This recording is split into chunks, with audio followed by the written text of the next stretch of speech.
Seigneur, nous voulons te dire merci pour ce soir. Encore une fois, tu nous mets ensemble pour nous parler. Nous nous disposons, Père, parle-nous, touche nos cœurs, instruis-nous et oriente-nous. Nous avons besoin de toi. Sois le maître de toutes choses, du début jusqu'à la fin, dans le nom puissant et glorieux de Jésus. Ainsi nous avons prié. Amen. Gloire à Dieu. Est-ce que quelqu'un peut saluer son voisin de gauche ou de droite? Et si tu peux faire encore une autre chose, ça serait de crier très fort, de bénir Dieu pour sa présence, d'aimer la présence de Dieu au milieu de nous. Est-ce que quelqu'un peut pousser les cris de joie?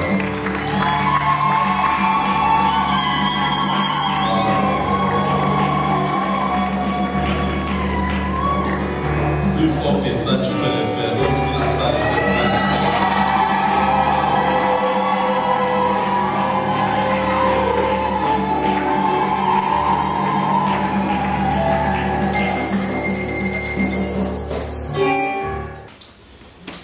Depuis hier, par la grâce de Dieu, nous avions commencé à parler sur la rédemption totale. Quelqu'un peut dire rédemption totale. Et dans la rédemption totale, nous avions commencé à comprendre qu'est-ce qui s'est réellement passé pour que nous ayons cette notion de la rédemption. Et nous avons dit que la rédemption, c'était le fait du rachat, de racheter une personne ou de racheter plusieurs personnes. C'est aussi ramener une personne sur le droit chemin. Et par rapport au rachat ou à la rédemption, nous avons dit que la rédemption prenait une bonne et une grande place dans la Bible, vit son importance. C'est parmi les points les plus importants de la doctrine chrétienne. Et si nous comprenons l'œuvre de la rédemption, cela nous aide à avancer dans notre vie chrétienne, nous aide aussi à comprendre ce que réellement Christ a fait pour nous. Amen. Et nous avons vu qu'au début, Dieu a créé l'homme à son image. C'était un homme juste, intelligent, un homme qui était de peu inférieur à Dieu. Et cet homme-là n'avait pas une connaissance, n'avait pas un esprit souillé, mais il avait des capacités de Dieu. C'était la représentation de Dieu sur la terre, parce que Dieu a dit créer l'homme à notre image. C'était la représentation de Dieu. Quand on voyait l'homme, on voyait directement le Dieu créateur. Parce que quand Dieu dit créons l'homme à notre image, cet homme avait porté les trois parties de la divinité. Si nous parlons du Père, du Fils et du Saint-Esprit, dans l'homme, nous voyons le corps, nous voyons l'âme et nous voyons l'esprit. Trois parties dans une seule personne. Et cet homme pouvait voir et comprendre les choses comme Dieu. Nous avons pris des exemples dans la Bible. Quand l'homme était encore dans la présence de Dieu sans connaître le péché, l'homme pouvait nommer les animaux sans le concours de Dieu. Et tout ce qu'il donnait comme nom, Dieu aussi l'a prouvé. C'est la même personne qui se réveille après que Ève soit devant lui. La Bible dit que quand l'homme s'est réveillé, l'homme va dire directement sans consulter Dieu, voici cette fois-ci l'os de mes os et la chair de ma chair, elle s'appellera femme Ève. Par là, nous comprenons que c'est un homme qui a l'intelligence ouverte, une intelligence qui est pure, une intelligence qui vient de Dieu, qui est touchée directement par l'Esprit de Dieu. L'homme pouvait dominer sur toute la création. Et du coup, nous voyons l'apparition du péché. Et quand l'homme commence à pécher, ou le péché entre dans la nature humaine, la Bible va nous expliquer dans la Bible des Romains, comme par un seul homme, donc Adam, le péché est entré dans le monde. C'est par le seul homme aussi, Adam, que toute la nature, toute l'espèce humaine sera contaminée par le péché. Tous ceux qui sont nés d'un homme et d'une femme ont la nature du péché. Et dans la nature du péché, nous voyons l'homme peut paraître bon, il ne fera aucun effort pour pécher. Nous voyons les petits enfants, dès qu'ils sont encore bébés, commencent à grandir, ils commencent déjà à manifester des choses négatives dans leur vie.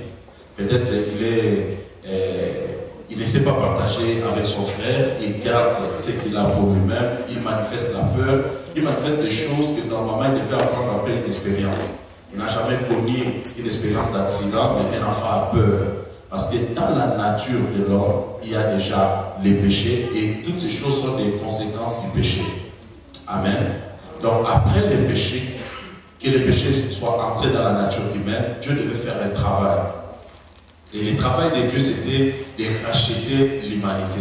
Parce que Dieu a tellement aimé l'homme et Dieu continue à aimer l'homme. L'homme qui a été créé à son image, Dieu a mis maintenant en œuvre un processus pour racheter l'homme. Parce que selon la loi spirituelle, dès que l'homme quittait la voie de Dieu, il s'est vendu lui-même auprès du diable. Il était maintenant sous le pouvoir, la domination du diable. Les choses naturellement du diable commencent à se manifester dans l'homme qui était créé pur et qui devait manifester les choses de Dieu. Maintenant, Dieu devait aussi payer un prix pour racheter l'homme. Et nous avons dit que les rédempteurs, si on parle de la rédemption, on doit parler aussi du rédempteur. Alors, pour être rédempteur, il faut aussi réellement dans la personne qui se présente comme un rédempteur, il doit avoir des conditions pour remplir, il doit remplir des conditions pour être réellement un rédempteur. L'exemple de Boaz, Boaz ne s'est pas levé lui-même pour acheter Ruth, parce qu'il n'avait pas le droit, il y avait une personne qui devait le faire. Il est passé par la personne, il a demandé la permission, puisque la personne n'était pas prête pour le faire. C'est ainsi que Boaz a pu racheter Ruth. Donc tu dois remplir des conditions. Or, pour remplir des conditions, pour être un vrai rédempteur de l'humanité, vu que l'homme est pécheur, celui qui devait venir devait être un homme. C'est pour cela que Dieu lui-même a porté un corps, il est venu comme homme sur la terre. Et j'ai dit, quand Pilate l'a présenté devant tout le monde, Pilate a dit, Ekeo, voici l'homme. Il a présenté un homme. Jésus était réellement un homme, 100% homme, né d'une femme. Mais le problème de Jésus, il n'avait pas le sang humain, il avait le sang divin. Alléluia. Parce que le problème était que les rachats de Dieu ne se fait pas avec l'or, ne se fait pas avec l'argent, mais se fait par le sang. Or, le sang qui devait racheter l'humanité devait être un sang parfait, un sang pur, qui n'a pas connu de péché. Le sang qui devait faire ce travail, c'est le sang de Dieu lui-même. Et Jésus vient comme homme 100%, il est aussi Dieu à 100%. Et nous voyons comment il s'est manifesté comme homme. Il a grandi normalement comme chaque bébé. Il est né comme chaque bébé. Il est sorti par la voie que tout bébé est sorti. Il a grandi comme tout bébé. Mais en réalité, il avait aussi la divinité en lui. La Bible dit toute la divinité habitait en lui. Amen. Nous voyons dans la Bible à plusieurs reprises comment Jésus se manifeste comme homme naturel. Il pouvait manifester la fatigue. Il pouvait dormir comme tout homme. Jésus a manifesté même la faim. À une ou deux fois dans la Bible, on nous dit dans les évangiles, Jésus avait faim. Jésus était fatigué. Jésus a pleuré. On a vu des larmes de Jésus devant la famille de Lazare. Mais ce qui était encore compliqué, c'est que le même Jésus qui est homme à 100%, que Pilate a présenté, l'homme que l'humanité cherche aujourd'hui. Vous savez, il y a quelques années, même dans la communauté européenne, on disait que nous avons besoin d'un homme, qu'il soit un homme ou un démon, l'essentiel qu'il soit un grand leader pour nous diriger. Donc le monde a besoin d'un homme. Les familles ont besoin d'un homme. Dans le mariage, on a besoin d'un homme. Mais qui est ce vrai homme? Le vrai homme que l'humanité a connu, c'est Jésus de Nazareth. Et quand Pilate le présentait, peut-être il minimisait la personne parce qu'on l'a présenté avec une robe rouge, avec le sang qui coulait, arrêté, tout cela. Mais en réalité, c'était le vrai homme que l'humanité avait besoin. 100% homme. Il a manifesté les choses physiques, la faim, la fatigue, tout cela. Mais en même temps, dans la même personne, il y avait la divinité. Comme je le disais hier, la partie physique n'a rien à voir avec la partie spirituelle. La même personne qui avait faim, qui dormait dans la barque, quand il s'est réveillé, il pouvait parler à la mer, non comme homme, maintenant il parlait comme Dieu. Il dit à la mer, tais-toi, et la mer c'est tu, dit la Bible. La même personne qui avait faim, il peut regarder là et monter là, et quelques instants après, la manifestation de la malédiction s'est présentée dans l'arbre. Alors qu'il avait faim. En réalité, vous pouvez dire aussi à cette table, donne-moi des fruits, et là, va aller produire les fruits. Et comme Dieu, la même personne pouvait venir, il pleure avec tout le monde, il dit, mais où est-ce que vous l'avez mis? Quand il se présente devant le tombeau de Lazare, il ne pleure plus comme un homme, mais il parle comme Dieu. Donc, je veux aussi aider une personne. Dans ta vie, tu dois savoir qu'il y a une partie physique et il y a une partie spirituelle. Mais ce qui va faire que ta vie puisse progresser, c'est la partie spirituelle. La Bible dit dans Luc 3, Jean dit, bien aimé, je souhaite que tu prospères à tous égards, comme prospère l'état de ton âme. Donc, il y a une comparaison. Tu tu ne peux jamais progresser physiquement, tu ne peux jamais progresser matériellement si tu ne progresses pas autant sur le plan spirituel. Donc, quelqu'un qui vient dans cette église, il vient d'abord pour développer la partie spirituelle. Et la Bible dira, toutes ces choses vous suivront par-dessus tout. Donc, tout ce que la chair a besoin va te suivre. C'est pour cela que Jésus a dit, c'est ceux qui demandent qu'est-ce que je mangerai, de quoi je serai vêtu, ce sont les païens qui posent de telles questions. Parce que votre Père Céleste sait que vous en avez besoin. Alléluia. Est-ce que quelqu'un est avec moi jusque-là? Alors, comme Jésus était le vrai rédempteur, celui qui devait venir, nous avons vu comment Jean a pleuré quand il était dans l'île de Patmos et il a vu la vision du futur où il y avait un homme qui était assis sur le trône, il avait un livre qui était écrit par-dessus et dedans, mais qui était scellé. Il a pleuré pourquoi? Parce qu'il n'y avait personne qui pouvait ouvrir les livres et en rompre les sceaux. Mais il y avait un vieillard qui est venu qui a dit à Jean, ne pleure point, car il y a quelqu'un. Et celui-là, c'est qui? C'est le lion de la tribu de Juda. Jésus seul est capable de rompre les livres. Et vous savez, bien aimé dans le Seigneur, il y a plusieurs leaders qui sont sortis dans ces mondes, des grands enseignants qui ont montré aussi aux gens comment vivre pieusement, mais ce n'est pas pour autant qu'ils sont des rédempteurs. Jésus aussi pouvait très bien prêcher, Jésus aussi pouvait démontrer une vie sainte, mais s'il ne s'est pas livré à la croix et qu'il n'avait pas versé son sang, il ne serait jamais un rédempteur. Le point culminant ici, c'est s'identifier à l'homme. Et puisque même sur la croix, Jésus n'est pas allé sur la croix comme Dieu. Si Jésus était allé sur la croix comme Dieu, il n'allait jamais crier Élie, Élie, lama sabachthani. Jésus est allé sur la croix comme homme. Et si Jésus allait sur la croix comme Dieu, le diable allait discuter. Parce que le problème du diable n'était pas avec Dieu, mais c'était avec l'homme. Et ce serait seulement un homme qui devait venir pour acheter un homme. Non, tu ne m'as pas compris. Jésus était un homme, 100%. Il est allé à la croix comme un homme. Il a souffert comme un homme. C'est comme cela qu'il a vaincu. Parce que le problème ou la mission de Jésus ne concernait pas Dieu avec le diable, mais concernait le diable avec l'homme. Le diable a usurpé, il a volé l'autorité de l'homme. C'est l'homme seul qui devait lutter pour sa position. Et voilà un vrai homme est venu, que le diable n'avait jamais imaginé. Oh non, tu ne me crois pas. Dieu que tu pries, c'est un Dieu de surprise. Et le même Dieu peut se manifester de plusieurs manières. Et voilà que Dieu se manifeste ici. Il vient comme un bébé, il grandit comme tout un bébé, mais pour autant, il était le vrai fils qui devait venir pour sauver et changer l'histoire de l'humanité. Amen. Amen. Alors la Bible va nous dire maintenant que quand Jésus arrive, il se présente maintenant, mais seulement sa mère qui avait le secret, qui connaissait d'où venait cet enfant. À tel enseigne que même Joseph n'était pas informé. Et Dieu n'a pas permis aussi à Marie de révéler qui était réellement Jésus à Joseph. Mais c'est l'ange, Dieu lui-même a chargé un ange pour parler à Joseph. Maintenant, le rédempteur est sur la terre, le vrai, parce que personne ne pouvait faire cette œuvre. Ni Abraham, ni Moïse, tous ces hommes-là avaient aussi fauché, ils avaient aussi le sang contaminé par le péché, ils avaient aussi la nature pécheresse. Seul Jésus pouvait le faire. Mais Jésus n'est pas devenu Dieu à la croix, ni après sa mort. Jésus est entré dans le ventre de Marie comme Dieu. Il est sorti comme Dieu, il était bébé comme Dieu, il a grandi comme Dieu, il est mort comme Dieu, il a été enterré comme Dieu, il a été ressuscité comme Dieu, il reviendra aussi comme Dieu. Dès qu'il entre sur la terre, il entre directement comme un rédempteur. Connaissez sa mission. Et il arrive sur la terre, personne ne sait voir, à part Marie, comme je l'ai dit, qui est réellement ce bébé. Mais Jésus lui-même savait qui il était et pourquoi il était sur la terre. Vous allez vous rappeler, étant encore bébé, sans pampers ni couche achetées dans le supermarché, mais des grands rois sont venus se courber devant lui. Parce qu'on ne reconnaît pas un roi par rapport à la grandeur de son palais. Il peut habiter une hutte, mais l'essentiel que le roi y habite, ça devient un palais royal. Non, tu ne m'avais pas cru.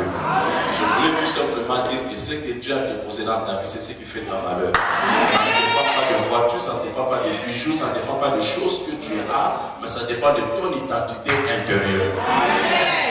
Alors voilà un petit que le roi doit se courber pour adorer. Ce qui est encore bizarre, le petit n'a pas une grande armée organisée, on l'appelle le roi, et un grand roi qui est installé avec toute une armée tremble devant le bébé. C'est ce que j'aime de Dieu. Parfois, toi-même, de là où tu es, tu ne sais pas que tu fais trembler tes adversaires. Tu vois des gens devant tes regards, mais tu ne sais pas ce qui se passe dans leur cœur. Mais quand tu te regardes, tu vois que je n'ai rien.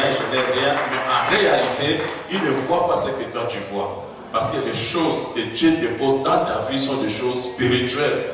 Ce sont des choses que Dieu a déposées, des choses invisibles à l'œil humain et qui se manifestent. Et ça se manifeste à l'air temps parce que le Dieu à qui tu as posé ta confiance est un Dieu de croissance. Même s'il est bébé, sache-le très bien que ça ne diminue à rien. Il est toujours roi. Et Dieu est tellement stratège. Dans tout ce que Dieu nous donne, Dieu nous amène dans ce qu'il a mis comme principe, c'est le principe de la croissance. Ceux qui ne voudront jamais accepter la croissance vont échouer dans leur vie. Dans Dieu, on commence toujours petit. Dieu commence toujours en forme de sémence. Pourquoi? Parce qu'il était lui-même le premier à comprendre la leçon. Quand Dieu avait commencé à créer, il a envoyé un Adam avec la barbe. Il est venu déjà grand, vieux, et Dieu a vu qu'il avait échoué. Pour envoyer le deuxième Adam, Dieu commence par une sémence, il va commencer bébé, il va croître petit, à 30 ans, il se présente, et finalement il a réussi. J'encourage une personne dans cette salle, accepte ce qui commence petit dans ta vie.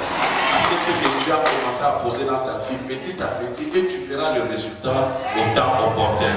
Est-ce que je parle au cœur d'une personne? Est-ce que cette personne peut dire Amen avec foi? Voilà le petit bébé qui arrive. Et comme il est né dans une famille juive, il devait aussi suivre la loi. Tout simplement parce que Jésus est né sous la loi. C'est juste après sa mort et sa résurrection que la dispensation de la grâce est ouverte. Mais lui-même, c'était la transition, un temps messianique entre l'ancienne dispensation et la nouvelle qui devait venir. Mais il a vécu sous la loi. Étant sous la loi, il devait aussi obtempérer aux lois, à ce qui a été déjà imposé à la société, religieusement. Maintenant, son père et sa mère, selon la loi, le 8e jour, on doit amener le petit bébé, toujours au temple, pour être présenté. C'est ce jour-là qu'on donnait le nom au bébé. Et pour un premier mâle, c'était le jour où on le circoncisait. Amen. Alors, Jésus, comme rédempteur, il n'a pas seulement accompli l'œuvre à la croix, mais il a commencé l'œuvre dès qu'il est entré sur la Sainte Thérèse. Parce que dans chaque partie du corps de Jésus qui versait le sang, et Jésus commençait à réparer le domaine de l'homme qui était touché par le péché et ses conséquences. La première plaie sur le corps de Jésus, c'était la plaie de la circoncision. Et là, Jésus a 8 ans. Nous l'avons déjà saisi hier. On le présente au temple. Il est circoncis. 8 jours plutôt, merci. Donc, ce que tu suis vraiment, merci, que Dieu te bénisse. 8 jours, je disais, c'était la loi. Il arrive au temple, les parents amènent Jésus au temple, on présente Jésus, il est circoncis, on lui donne là, on lui a donné le nom de Jésus. Et Jésus n'est pas la première personne à être circoncis. Parce que la circoncision a commencé avec Abraham. Et quelques temps avant Jésus, il y avait un prédécesseur, quelqu'un qui est venu pour préparer le chemin, son nom était Jean.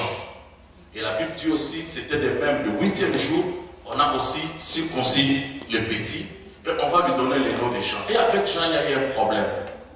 Parce que normalement, c'est le père qui donnait le nom. Et le père ici était muet. Le père ne parlait pas. Maintenant, toute la famille s'est réunie, et selon la loi, on savait que le premier-né portait le nom obligatoirement de son père.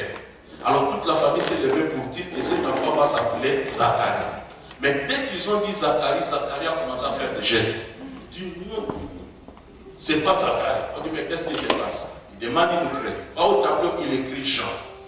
Et tout le monde se fait dans la famille. Les tantes, les oncles, ils disent mais il n'y a pas ce nom dans la famille. Mais d'où vient ce nom de Jean? Mais ce qui est bien avec Dieu, c'est qu'il y a un nom caché que Dieu lui-même possède et garde. Et ce nom-là ne vient jamais avant ta blessure. C'est le jour où tu seras circoncis. Le jour où il y aura une taille qui va passer sur ton corps, quand tu vas commencer à pleurer, c'est ce jour-là que tu auras un nouveau nom. Sache-le très bien, tu n'as encore rien su, tu n'as pas encore passé des expériences dans ta vie. Parce que tout ce qui est expérience positive ou négative, c'est ce qui fait ta vie aujourd'hui. Il y a eu des moments où tu as pleuré. Et quand on ramène l'enfant, on le dépose entre les mains des Lévites, mais les Lévites entrent avec l'enfant dans une chambre dont les parents ne peuvent accéder. Ils ont amené l'enfant, mais ils s'arrêtent quelque part. C'est pour ça que dans la vie, il y aura des moments où tu seras accompagné. Mais il y a une autre étape de ta vie où tu ne seras jamais accompagné, ni par ton père, ni ta mère, ni ton bishop. Tu vas entrer seul dans la chambre noire, mais en face de Dieu. Tu vas crier, mais ton père ne pourra pas intervenir. Tu peux prier comme tu veux, mais il n'y aura pas de solution. Parce que la situation n'est pas contrôlée par les diables. C'est Dieu lui-même qui tient le couteau et la tête taillée. Et quand Dieu te taille, c'est pour ton bien. C'est le jour où on te donne un nouveau nom. Et la Bible va nous dire, c'est ce jour-là qu'on a appelé cet enfant Jésus. Amen. Amen. La première plaie sur le corps de Jésus, c'était la plaie de la circoncision. Et vous savez, comme la circoncision a commencé avec Abraham, le jour où Dieu a institué la circoncision, Dieu a donné aussi une promesse, une parole prophétique à Abraham. Il dira à Abraham que tu seras grand et de toi sortiront des grandes personnes, des nations et des rois. Donc la bénédiction de la circoncision ou la parole qui accompagnait la circoncision s'est acte sur le corps d'Abraham. C'était un signe d'alliance et en plus il y a eu une parole qui était accompagnée par cet acte. Tout ce que Dieu te demande de faire, même par rapport à ton appel, Dieu n'appelle jamais une personne sans promesse. Dès que Dieu t'appelle, il colle ton appel avec une promesse. C'est pour te soutenir par rapport à la foi. Mais ce que j'aime encore trop de Dieu, il donne la promesse, mais il donne seulement une partie de la promesse. Et Dieu donne seulement la meilleure partie de la promesse. Il dit à Abraham, tu seras grand, les nations sortiront de toi, quitte ici, ton père, ta mère, tu iras sur la terre, je te montrerai tout cela, je te donnerai. Mais il ne dit pas à Abraham que sa femme est stérile. Il ne dit pas à Abraham qu'il y a des géants sur cette terre-là. Ça, c'est mon Dieu. Il appelle Paul, il dit à Paul, tu vas témoigner devant le roi. Mais il ne dit pas à Paul que tu iras à Rome comme prisonnier. Ça, c'est Dieu. Donc il y a une partie qui est révélée, la bonne partie que tu vas aider, qui va soutenir ta foi. Mais il y a aussi une partie qui est cachée. Même si tu vas traverser des moments difficiles, sache-le que ça fait partie de ta prophétie. L'essentiel que tu arriveras au bon port. Non, tu ne m'as pas crié, il y a quelqu'un qui pouvait dire Amen. Que ça soit compliqué, puisque je suis déjà dans la prophétie, j'arriverai. C'est comme ça des hommes comme des Paul, sans qu'ils soient mordus dans l'île de Malte, mais Paul sait qu'il ne va pas mourir. Mais tout le monde là, les autochtones savent que Paul va mourir. Ils ont une connaissance erronée. Paul est lié à la mission. Et le terminus de Paul, ce n'est pas Malte, c'est Rome. Mais dis à une personne que tu ne t'arrêteras pas là où tu es avec des difficultés. Mais sache-le très bien, même si l'année 2011 n'était pas sourire, mais il y a encore une année qui s'annonce. Ah non, tu ne me crois pas. Si j'étais à Ouagadougou, quelqu'un allait dire Amen. Non. Écoutez, Jésus accepte d'être circoncis, mais Jésus ne va jamais se marier dans sa vie. Parce que vous savez aussi que la circoncision aide une personne sur le plan physique. Parce que celui qui est circoncis est préservé de plusieurs maladies par rapport à un incirconcis. On ne va pas parler de la médecine aujourd'hui. Mais c'est déjà avantageux d'avoir un circoncis. Ça, c'est sur le plan physique. Mais sur le plan spirituel, Dieu avait donné un signe d'alliance au peuple. Il a dit, tout son peuple sera circoncis. Et maintenant, vous allez voir un enfant comme David. Quand il arrive sur le champ de bataille, il trouve ses grands expérimentés dans le combat, le roi est là. Mais David va chercher une autre chose. David demande seulement une chose. Il dit qu'est-ce qu'on donnera à celui qui veut.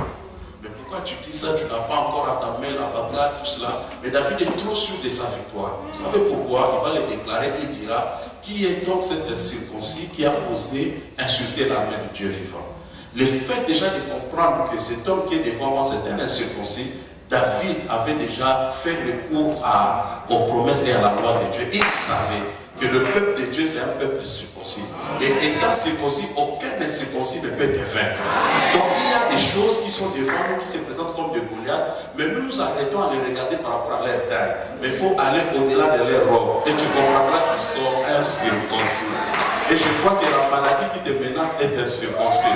Le problème, le célibat, les difficultés que tu traverses, c'est un incirconcis. Et quand enfant de Dieu ayant l'alliance avec Dieu, tu finiras toujours par le vaincre.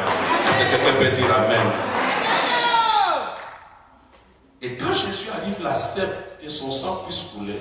Parce que vous allez remarquer que dès que l'homme a été touché par le péché, les premières des conséquences du péché, ce n'était pas encore Adam et Ève en train de souffrir, mais c'était la mort de leur premier-né.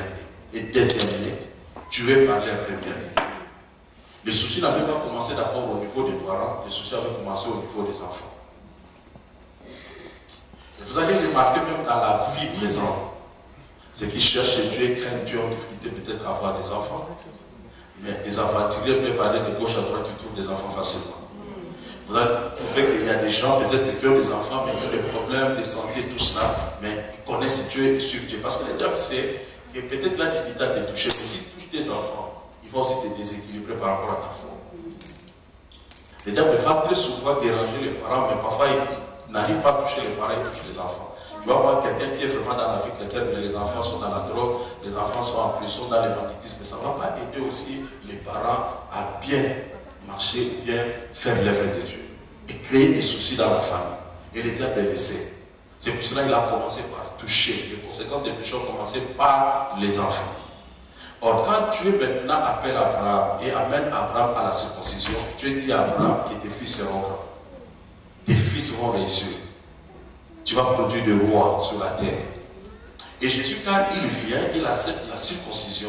Jésus vient aussi réparer ce domaine de l'homme qui a été touché. Parce qu'en réalité, nos vies sont cachées en Jésus. Et puisque Jésus accepte la circoncision, je m'identifie en Jésus. Et Jésus voulait tout simplement dire que tous ceux qui vont s'identifier en lui sont aussi circoncis. Et tout ce qui sortira de toi sera grand. C'est pour cela que je viens garantir un parent ici, tes enfants ne vont jamais échouer. Parce que ceux qui vont sortir de toi vont réussir. Seront des grandes personnes. Non, si tu étais un parent, tu allais te ramener avec force. Parce que je dis que tes enfants ne vont jamais finir en prison. Ils ne vont jamais se retrouver dans la drogue à cause de la circoncision de Jésus. Tout ce qui sort de Jésus sort de toi. Et tout ce qui sort de toi est déjà purifié. Et je le crois dans le nom de Jésus. L'apôtre Paul a dit que si les parents sont saints, les enfants aussi sont saints. Pourquoi? Parce qu'ils sont purifiés par les parents. Et je crois de tout mon cœur que nous sommes de la génération d'Abraham. Et la Bible dit qu'il est le Dieu d'Abraham, d'Isaac, de Jacob. Ce que tu ne comprends pas, c'est que Abraham a rencontré Dieu, a parlé avec Dieu, il a reçu les promesses, mais il n'a pas tout touché. Et son fils arrive, Isaac, il touche une partie. Et quand Jacob arrive, Jacob commence avec les 12, mais il ne touche pas les tout. Mais quand Joseph vient, Joseph manifeste les restes. Je voulais dire à une personne à cette salle, c'est pour que tu sois la première personne à entrer en alliance avec Dieu. Et nous savons qu'aujourd'hui la circoncision n'est pas de la chair, c'est la circoncision du cœur. Mais puisque tu as accepté cela, tu as pleuré, tu as enduré, tu as payé un prix, sache que ceux qui viendront après toi vont réussir à cause de ta circoncision. Ils vont réussir à cause de ta circoncision. Et sache-le très bien que ce que tu n'as pas touché, ton fils va le toucher. Ce que ton fils n'a pas touché, ton petit-fils va le toucher. Et ce que tu ne sais pas, ton petit-fils sera plus grand que toi. Oh, dis Amen très fort. C'est le Dieu de la Bible, c'est le Dieu des générations. Prenez un peu sur le corps de Jésus, sur le plaie de la circoncision. Et cette plaie vient le 8e jour. Et là, il commence déjà un travail. Et aujourd'hui, nous allons parler de la deuxième plaie sur le corps de Jésus qui a amené aussi une rédemption dans notre vie. Et il a commencé à faire cette œuvre jusqu'à accomplir et dire à la fin, tout est accompli à la croix. Nous sommes dans des livres de la Bible. Nous commencerons par le premier livre, Genèse, chapitre 3, verset 19. Si un bon lecteur peut nous aider à lire rapidement. Genèse, chapitre 3, verset 19.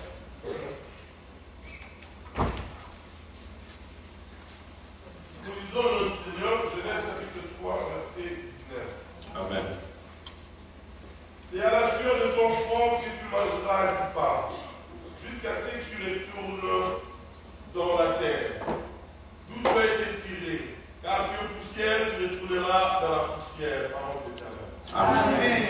soir, nous étions